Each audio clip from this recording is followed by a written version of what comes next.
L'humoriste Jonathan Lambert, réincarné dans un mystérieux dictateur. Dans son nouveau spectacle Looking for Kim, à la Nouvelle Ève, à Paris, il campe encore une fois des personnages déjantés, décalés, tour à tour Néron ou Amin Dada, Staline ou Hitler. Un drôle de show qu'est allé voir pour nous Alexandra Rouault. La Nouvelle Ève à Paris, il y a quelques jours, rencontre avec Jonathan Lambert qui se la joue dictateur.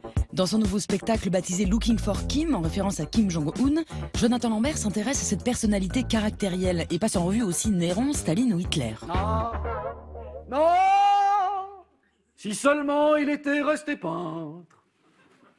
Ah oui, tout est parti de là pour Hitler. Hein. C'est un artiste raté, incompris dans le meilleur des cas, qui a fait de sa rancune et de son aigreur un génocide. Je vais vous dire, depuis que j'ai appris ça, à chaque fois que mon fils fait un dessin, j'ose pas lui dire que c'est moche. Ce qui m'intéressait, c'était de relever des petits détails, souvent absurdes, enfin très révélateurs du côté ubuesque et égomaniaque de ces types. Il y a des toiles d'Hitler qui passent en vente parfois. Faut quand même imaginer la gueule de l'acheteur qui lève le bras pour faire monter les enchères.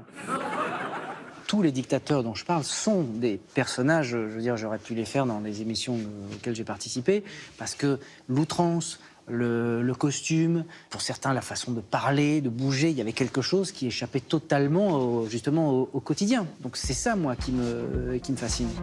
Oui, parce que la patte Jonathan Lambert, c'est un humour à mi-chemin entre l'absurde et le trash, qu'il illustre plus ou moins grimé par le biais de personnages. Créé d'abord sur la chaîne Comédie, puis chez Laurent Ruquier, on se souvient de l'obsédé Damien Bézé, Rémi le Primeur, ou les membres d'une famille déjantée dans son précédent spectacle Perruque.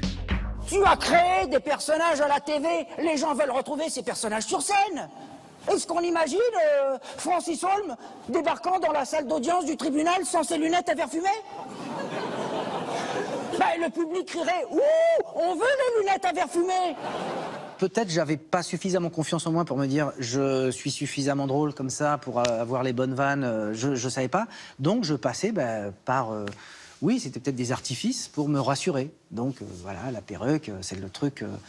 tout le monde aime le faire, c'est assez régressif, mais c'est toujours... voilà, c'est très jouissif. Et au cinéma, quand on a besoin d'un acteur qui aime le travestissement, eh bien on fait appel à lui. Dans l'idéal de Frédéric Becbédé, Jonathan incarnait l'intransigeante Karine Wang. Sans nous, il n'y a plus de JT, il n'y a plus de caméra, t'as plus de salaire. Tu comprends ça? Alors maintenant, tu fais comme tu veux, mais je t'aurais prévenu. Et je pense qu'à ton âge, c'est difficile de retrouver du travail. Putain!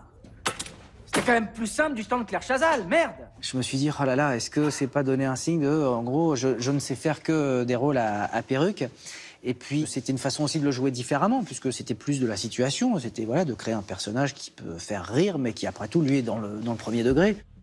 Côté référence, Jonathan a grandi avec la poésie grivoise de Benny Hill, l'outrance de Fellini, Ferreri ou Ettore Scola, ou plus récemment la folie de Sacha Baron Cohen. Mais sa grande influence, c'est un acteur.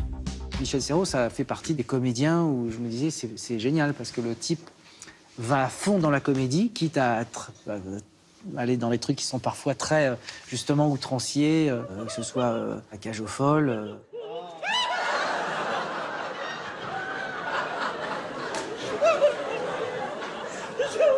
Je n'y arriverai.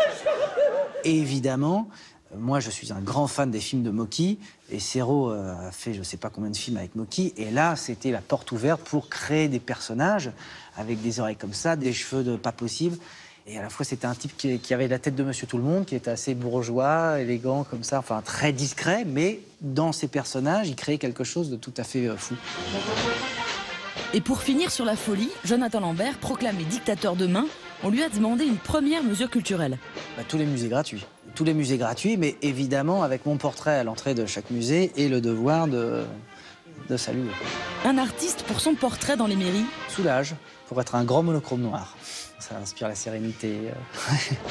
Et enfin, quel serait son ministre de la Culture? Mon ministre de la Culture... Allez, on va faire de la lèche. Claire Chazal.